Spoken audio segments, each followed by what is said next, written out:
Hi అండి, welcome to my channel హర్త Nellore daily vlogs. ఈరోజు బజ్జీ మిరపకాయలతోటి మసాలా గ్రేవీ కర్రీ ప్రిపేర్ చేయబోతున్నాను. ఇది బిర్యానీలోకైనా రోటీలోకైనా ఎక్సలెంట్గా ఉంటుంది.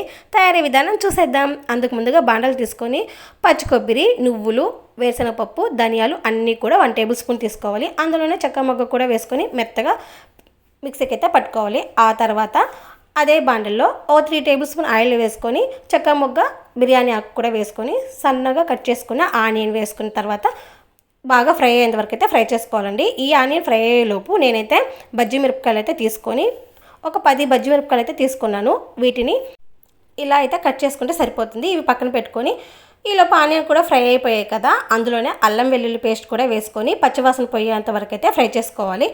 ఆనియన్ ఇంకా అల్లం వెల్లుల్లి పేస్ట్ కూడా ఫ్రై అయిన తర్వాత మనం కట్ చేసుకున్న మిర్చి కూడా వేసుకొని ఫ్రై చేసుకోవాలి. ఇవి 2-3 మినిట్స్ ఫ్రై చేసుకుంటే చాలు, మరీ ఎక్కువసేపు అయితే ఫ్రై చేయాల్సిన అవసరం లేదు. ఇందులోనే ఒక చిటికెడు పసుపు కూడా వేసుకొని పసుపు వేసినాక కూడా ఒక 2-3 మినిట్స్ అయితే ఫ్రై చేయాలి. ఆ తర్వాత మనం మిక్సీకి పట్టుకున్న పేస్ట్ అంతా కూడా వేసుకొని ఇందులో పచ్చి వాసన పోయేంత వరకు అయితే కలుపుకోవాలండి. ఈ మసాలాలోంచి ఆయిల్ పైకి వచ్చేంత వరకు అయితే బాగా ఫ్రై చేసుకోవాలి. ఇలా కలుపుకుంటూ మధ్య మధ్యలో అడుగంటకుండా చూసుకుంటూ కలుపుకోవాలి. అప్పుడే మసాలా అంతా బాగా ఫ్రై అయ్యి కర్రీ బాగా వస్తుందండి. చూసారు కదా, ఆయిల్ అంతా పైకి వచ్చేసింది అంటే మసాలా బాగా ఫ్రై అయినట్టు. తర్వాత అందులోనే ఉప్పు, 1 స్పూన్ కారం, ఇంకా వేయించిన ధనియాల జీలకర్ర పొడి, గరం మసాలా ఇవి వేసుకొని మరొకసారి కలుపుకున్న తర్వాత కొద్దిగా అంటే కొంచెమే అండి చింతపండునైతే నానబెట్టి గుజ్జునైతే తీసుకొని పోసుకోవాలి.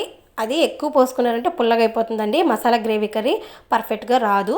కొంచెమే పోసుకున్న తర్వాత అందులో ఇంకొంచెం ఎక్స్ట్రా వాటర్ పోసుకొని ఒక 5 మినిట్స్ అయితే మూత పెట్టి ఉడికించుకోవాలి. ఈ గ్రేవీ కర్రీ ఎందులో తిన్నా ఎక్సలెంట్గా ఉంటుందండి. మామూలు రైస్లోకి తిన్నా సరే చాలా బాగుంటుంది. ఒకసారి ట్రై చేసి అయితే ఎలా వచ్చిందో కామెంట్ అయితే పెట్టండి.